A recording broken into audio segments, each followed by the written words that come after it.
This war further cemented resentment of the U.S. government, as they were playing both sides. On one hand, they were supporting Iraq, providing money, technology, and intelligence, including satellite photography, to help Iraqi bombing raids.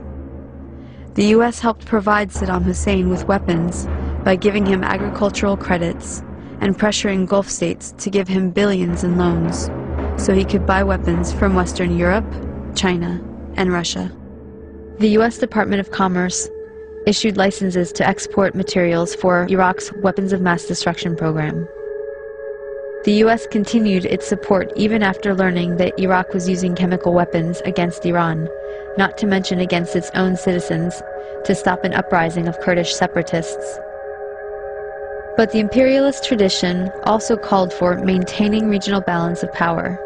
So the U.S. also armed Iran, not letting any one regional power get secure enough to dominate or to ally with its neighbors to challenge U.S. hegemony.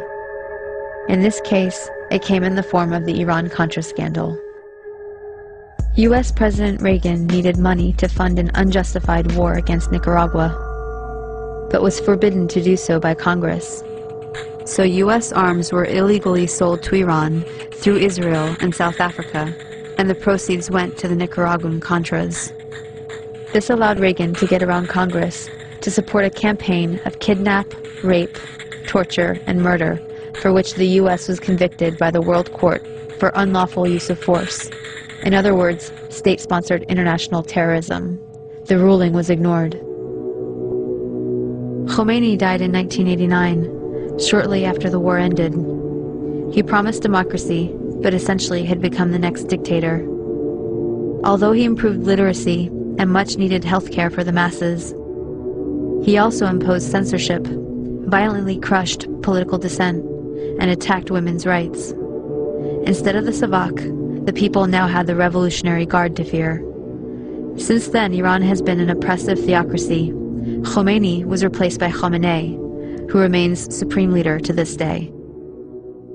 As a test of fairness, we might imagine that Iran invaded and occupied Canada and Mexico, and had aircraft carriers sitting in the Caribbean. Imagine then if Iran had the power to label the U.S. the axis of evil and cut us off from the rest of the world, and then threaten to attack us if we didn't stop generating nuclear power. What if Iran had overthrown the U.S. government 50 years ago and installed a dictator friendly to Iranian interests, who kept it in power for 25 years? At that point, imagine that Christian fundamentalists, who currently represent about a third of the U.S., took power and began ruling under church law, followed by an unprovoked invasion by Canada, supported by Iran and ignored by the UN, in which it nearly destroyed the U.S. Would it be possible to imagine Iran as liberators? Would Iran be justified in attacking if the U.S. government helped Christian fundamentalists in Canada to take up resistance? Would it be justified to hate and fear all Christians because of the ones that took and abused power in this context? This is not about good guys and bad guys. Both the American and Iranian governments are working against the interests of the people. But the deadly game of chicken was begun by the U.S., and the U.S. has the power to end it. We should look at our current policies and actions against Iran, look at some better options, and figure out a way to change the minds of the people running our government and prevent another criminal enterprise that will cost many more lives. It has been done in the past, and if people take action, it can be done again.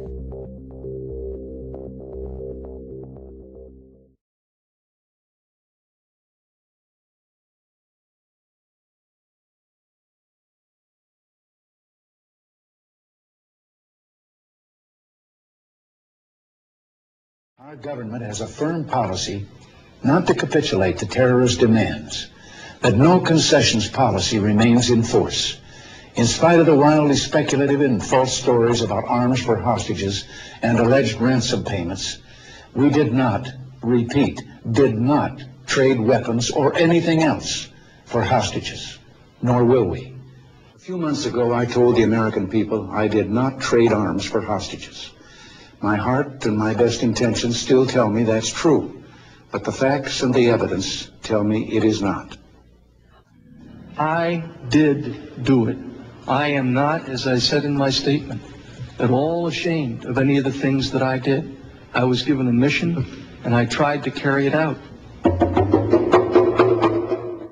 Instead of operating within rules and law, we have been supplying lethal weapons to terrorist nations, trading arms for hostages, involving the U.S. government in military activities in direct contravention of the law, diverting public funds into private pockets and secret unofficial activities, selling access to the president for thousands of dollars, dispensing cash and foreign money orders out of a White House safe, accepting gifts and falsifying papers to cover it up, altering and shredding national security documents, lying to the Congress.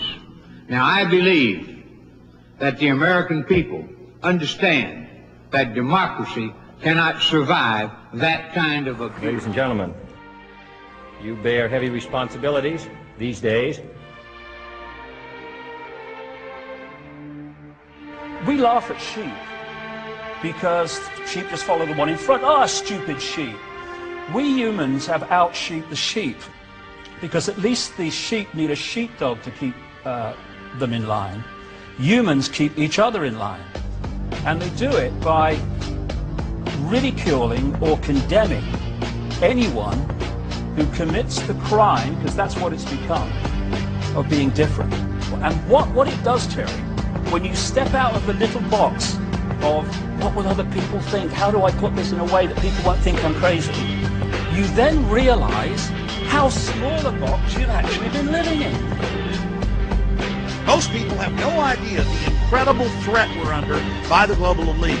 I mean, how am I supposed to sit here and explain to you the whole world's being set up to carry out eugenics operations?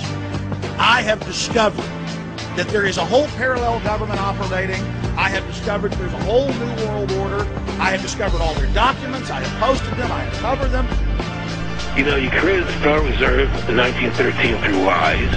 You create 9/11, which is another lie. Through 9/11, you're fighting a war on terror, and now all of a sudden you go into Iraq, which was another lie, and now they're going to do Iran. It is perfectly possible for a man to be out of prison and yet not free, to be under no physical constraint and yet to be psychologically captive. The nature of psychological compulsion is such that those who act under constraint remain under the impression that they are acting of their own initiative. The victim of mind manipulation does not know that he is a victim. To him, the walls of his prison are invisible, and he believes himself to be free. That he is not free is only apparent to other people. His servitude is strictly objective. I'm just warning you, person to person, you better start researching my claims. You better start looking into what world government and what neo-feudalism and what serfdom means. Ron Paul and others have pointed out that Hitler and Stalin and people didn't have the nerve to put stuff like this down on paper. They just did it. Those who make themselves our enemy are advancing around the globe. The survival of our friends is in danger. The ultimate goal is to get everybody in this world chipped with the ArDyPeSsAr chip, and have all money be on those chips and everything on those chips. And if anybody wants to protest what we do or violate what we want, we just turn off their chip.